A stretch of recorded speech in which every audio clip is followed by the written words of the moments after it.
let's get you the big voice in the market then. And joining us right now is the NSE MD and CEO of NSE, Mr. Ashish Chauhan is here with us. Ashish, thank you so much for your time. First up, help us with your views on the budget, because how the markets are reacting seems like it's a welcome budget. They seem to be like it after definitely a bit of a volatility kicking in. But how do you see this particular budget? What are your takes?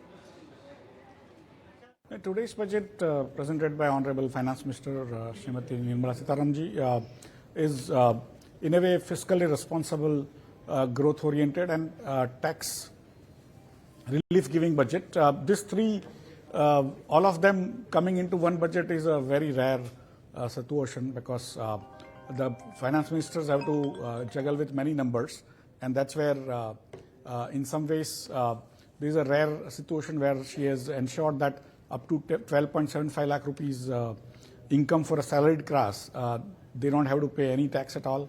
At the same time, the capital expenditure has been increased to 11.2 lakh crores, and fiscal deficit is also expected to be 4.4% of the GDP. In fact, today morning when I was talking to some of the foreign institutional investors, their biggest task was the control over the fiscal deficit, and that's where I think this particular budget scores without giving up on the momentum that has been built up on the infrastructure building, as well as giving some relief to the middle class, so that the consumption picks up, as well as some of the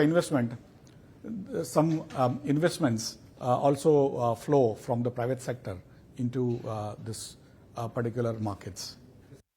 Good afternoon, Mr. Chauhan. This is Cheryl also joining in the conversation. And when we talk about the budget, yes, definitely a lot of SOPs coming in or moves coming in for the income or the middle class in order to boost consumption. But the capital market expectations were not met in the budget. What are your views on that? Do you concur with that?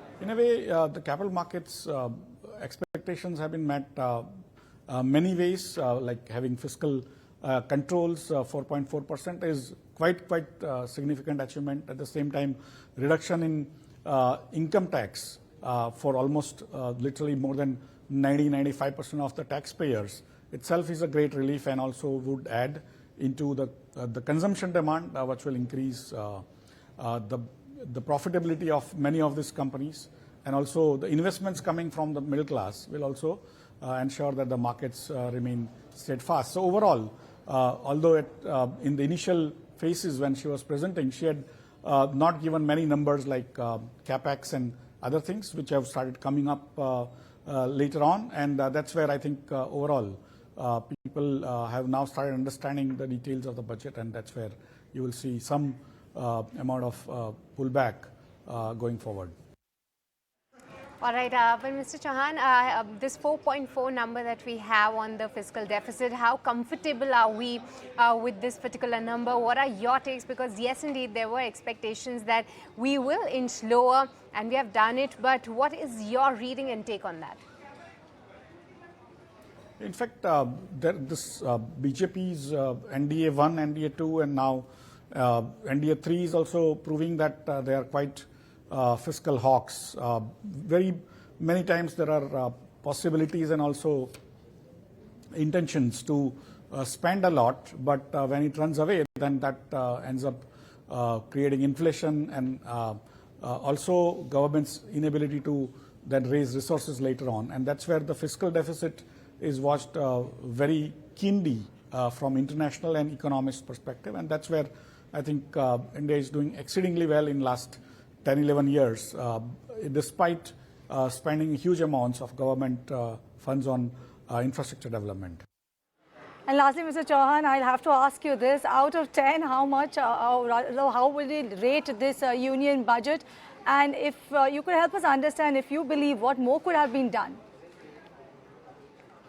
I would give 10 out of 10 for this budget, because she has actually kept all three things in mind. Once she has given huge tax relief to middle class, which not many people had expected. At the same time, she has kept fiscal deficit in check, which again at 4.4%, Not many people were expecting that number. And of course, the achievement for the financial year 25-26 is going to be 4.8% on a estimated 4.9. So you are actually achieving better. And the third part is increasing the collections of taxes, but at the same time keeping increasing the allocation for infrastructure development to 11.2 lakh crore, which is again these are the situations where all finance ministers have to juggle amongst variety of priorities, and she has been able to manage all three priorities pretty well. All right, Mr. Chauhan, with this we'll let you go on that. Thank you so much for taking the time out and speaking with us.